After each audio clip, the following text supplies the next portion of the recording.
We don't have a final declaration of victory yet, but the numbers tell us it's clear, tell us a clear and convincing story. We're going to win this race. Just look at what has happened since yesterday. 24 hours, we were behind in Georgia. Now we're ahead, and we're going to win that state. 24 hours ago, we were behind in Pennsylvania, and we are going to win Pennsylvania. And now we're ahead, but we're winning in Arizona, we're winning in Nevada, and in fact, our lead just doubled in Nevada. We're on track to over 300 electoral votes, electoral college votes. And look at the national numbers. We're going to win this race with a clear majority of the nation behind us. We've gotten over 74 million votes. Let me repeat that, 74 million votes. That's more than any presidential ticket has ever gotten in the history of the United States of America. And our vote total is still growing. We're beating Donald Trump by over 4 million votes. And that's a margin that's still growing as well. One of the things I'm especially proud of is how well we've done across America. And we're going to be the first Democrat to win in Arizona in 24 years. We're going to be the first Democrat to win Georgia in 28 years. And we've rebuilt the blue wall in the middle of the country that crumbled just 4 years ago. Pennsylvania, Michigan, Wisconsin, the heartland of this nation. I know watching these vote tallies on TV moves very slow, and as slow as it goes, it can be numbing. But never forget, the tallies aren't just numbers. They represent votes and voters, men and women who exercise their fundamental right to have their voice heard. And what's becoming clear each hour is that record number of Americans of all races, faiths, religions chose change over more of the same. They've given us a mandate for action on COVID, the economy, climate change, systemic racism. They made it clear they want the country to come together, not continue to pull apart. The people spoke, more than 74 million Americans, and they spoke loudly for our ticket. But while we're waiting for the final results, I want people to know we're not waiting to get the work done and start the process. Yesterday, Senator Harris and I held meetings with groups of experts on public health and the economic crisis this country is facing. The pandemic, as you also know, is getting more worrisome all across the country. Daily cases are skyrocketing, and it's now believed that we could see as many as 200,000 cases in a single day. The death toll is approaching 240,000 lives lost to this virus.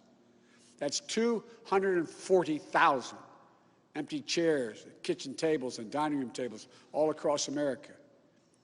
We'll never be able to measure all that pain and the loss, the suffering that so many families have experienced. We know something about what it feels like to lose someone. And I want them to know they're not alone. Our hearts break with you. I want everyone to know on day one, we're going to put our plan to control this virus into action. We can't save any of the lives lost, any of those have been lost, but we can save a lot of lives in the months ahead. Senator Harris and I also heard yesterday about how this recovery is slowing because of the failure to get the pandemic under control. More than 20 million people are on unemployment. Millions are worried about making rent and putting food on the table. Our economic plan will put a focus on a path to a strong recovery. Look, we both know tensions are high. They can be high after a tough election, one like we've had. But we need to remember, we have to remain calm, patient.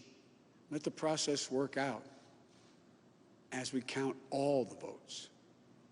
You know, we're proving again what we've proved for 244 years in this country. Democracy works. Your vote will be counted. I don't care how hard people try to stop it. I will not let it happen.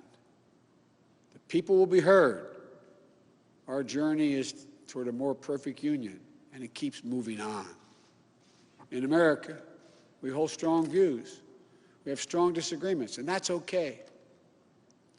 Strong disagreements are inevitable in a democracy, and strong disagreements are healthy. They're a sign of a vigorous debate, of deeply held views. But we have to remember, the purpose of our politics isn't total, unrelenting, unending warfare.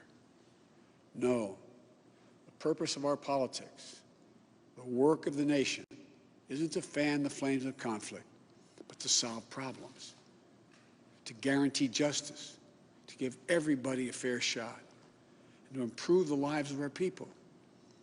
We may be opponents, but we're not enemies. We're Americans. No matter who you voted for, I'm certain of one thing. The vast majority of almost 150 million Americans who voted, they want to get the vitriol out of our politics. We're certainly not going to agree on a lot of issues, but at least we can agree to be civil with one another. We have to put the anger and the demonization behind us. It's time for us to come together as a nation to heal. It's not going to be easy, but we have to try. My responsibility as president will be to represent the whole nation. And I want you to know that I'll work as hard for those who voted against me as those who voted for me. That's the job. That's the job. It's called the duty of care for all Americans. We have serious problems to deal with, from COVID to the economy to racial justice to climate change. We don't have any more time to waste on partisan warfare. You know, and more than that, we have such an incredible opportunity to build the future we want for our kids and our grandkids. I've said many, many times, I've never been more optimistic about the future of this nation. There is no reason we can't own the 21st century. We just need to remember who we are. This is the United States of America. And there's never been anything we've been unable to do, unable to accomplish when we've done it together. I hope to be talking to you tomorrow. I want to thank you all, and may God bless you, and may God protect our troops. Good night.